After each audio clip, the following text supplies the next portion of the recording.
નમસ્કાર, ગુજરાત હવામાનના સમાચાર સાથે હું છું ભગવતી વિશાવાડિયા। આમ તો મેઘરાજાએ ઓગસ્ટના જે અંતિમ અઠવાડિયા બાદ વિરામ લીધો છે। છૂટોછવાયો વરસાદ રાજ્યમાં પડી રહ્યો છે, પરંતુ હવે છે રાજ્યમાં ફરી બે વરસાદી સિસ્ટમ સક્રિય થઈ છે અને આ વરસાદી સિસ્ટમ છે કે આ વિસ્તારોમાં તબાહી મચાવશે તેના વિશે આજે વિગતે વાત કરશું। ગુજરાતમાં હજુ પણ વરસાદી માહોલ છે અને અનેક જિલ્લાઓ છે ત્યાં થોડો ઘણો વરસાદ પડી રહ્યો છે, પણ રાજ્ય પર બે સિસ્ટમ છે હવે એક્ટિવ હોવાથી આગામી 10 સપ્ટેમ્બર સુધી વરસાદનું અનુમાન સામે આવ્યું છે। વરસાદના રાઉન્ડમાં ગુજરાતમાં મધ્યથી ભારે વરસાદનું અનુમાન છે, એટલે કે કોઈ વિસ્તારમાં ભારે તો કોઈ વિસ્તારમાં હળવો વરસાદ વરસી શકે છે।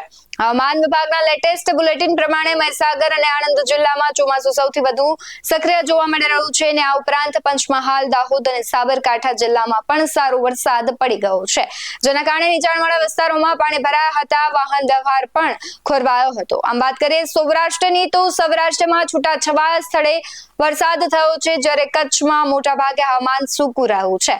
ગુજરાતમાં છેલ્લા 24 કલાકમાં 140 તાલુકામાં વરસાદ પડ્યો છે, જેમાંથી 20 તાલુકામાં 1 ઇંચ અથવા વધારે વરસાદ પડ્યો છે। મહીસાગરના કડાણા તાલુકામાં 24 કલાકમાં 3 ઇંચ વરસાદ પડ્યો છે, જ્યારે દાહોદના સિંગાવડમાં 2.91 ઇંચ, પંચમહાલના મોરવા હડફમાં 2.56 ઇંચ, દાહોદમાં જે ફતેપુરા છે ત્યાં 2.40 અને દાહોદ તાલુકામાં 1.85 ઇંચ વરસાદ થયો છે।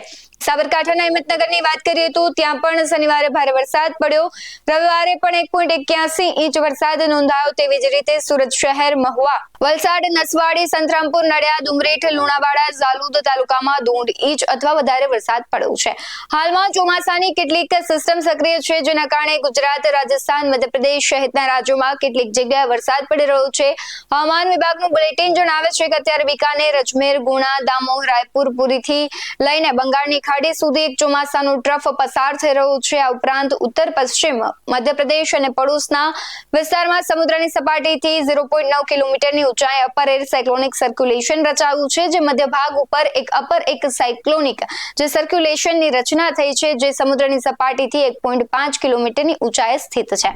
2 સપ્ટેમ્બર સુધી પશ્ચિમ બંગાળ પર એક નવું લો પ્રેશર એરિયા રચાય તેવી સંભાવનાઓ છે। ત્યારે હવામાન વિભાગના જે બુલેટિન છે તેમાં 1 સપ્ટેમ્બરની વાત કરીએ એટલે કે આજે સાબરકાંઠા, અરવલ્લી, પંચમહાલ, દાહોદ, મહીસાગર, નવસારી, વલસાડ અને દમણ, દાદરા નગર હવેલીમાં છૂટાછવાયા સ્થળોએ ભારે વરસાદ પડવાની શક્યતા છે। આ ઉપરાંત બનાસકાંઠા, પાટણ, મહેસાણા, સાબરકાંઠા, ગાંધીનગર, અરવલ્લી, ખેડા, અમદાવાદ, આણંદ, પંચમહાલ, દાહોદ, મહીસાગર, વડોદરા, છોટાઉદેપુર, નર્મદા, ભરૂચ, સુરત, ડાંગ, નવસારી, વલસાડ, તાપી, દમણ અને દાદરા નગર હવેલીમાં અને જો સુરેન્દ્રનગર સહિત રાજકોટનો વિસ્તાર છે, જામનગર છે, પોરબંદર, જુનાગઢ, અમરેલી, ભાવનગર, મોરબી, દ્વારકા, ગીર સોમનાથ, બોટાદ, કચ્છ અને દીવમાં કેટલીક જગ્યાએ હળવા ઝાપટા પડી શકે છે। આ દરમિયાન પવનની ઝડપની વાત કરીએ તો 30 થી 40 કિલોમીટર પ્રતિ કલાક રહેશે। હવે વાત કરીએ 2 સપ્ટેમ્બરની તો એટલે કે આવતીકાલે સુરત, ડાંગ, નવસારી, વલસાડ, તાપી, દમણ અને દાદરા નગર હવેલીમાં છૂટાછવાયે ભારે વરસાદ પડશે એવી શક્યતાઓ છે। ત્યારે રાજ્યના બાકીના જિલ્લાઓમાં કેટલીક જગ્યાએ હળવો વરસાદ પડી શકે છે। 2 સપ્ટેમ્બરની વાત કરીએ તો એટલે કે બુધવારે સુરત, ડાંગ, નવસારી, તાપી જિલ્લામાં કેટલીક જગ્યાએ ભારેથી ભારે વરસાદ પડી શકે છે।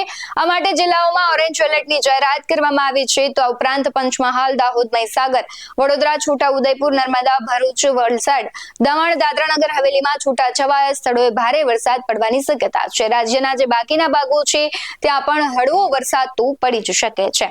4 સપ્ટેમ્બરની વાત કરીએ તો ગુરુવારે ગુજરાતમાં વધુ વ્યાપક બનશે વરસાદ અને જેના કારણે સુરત, ડાંગ, નવસારી અને તાપી જિલ્લામાં કેટલીક જગ્યાએ અત્યંત ભારે વરસાદ પડવાની આગાહી છે।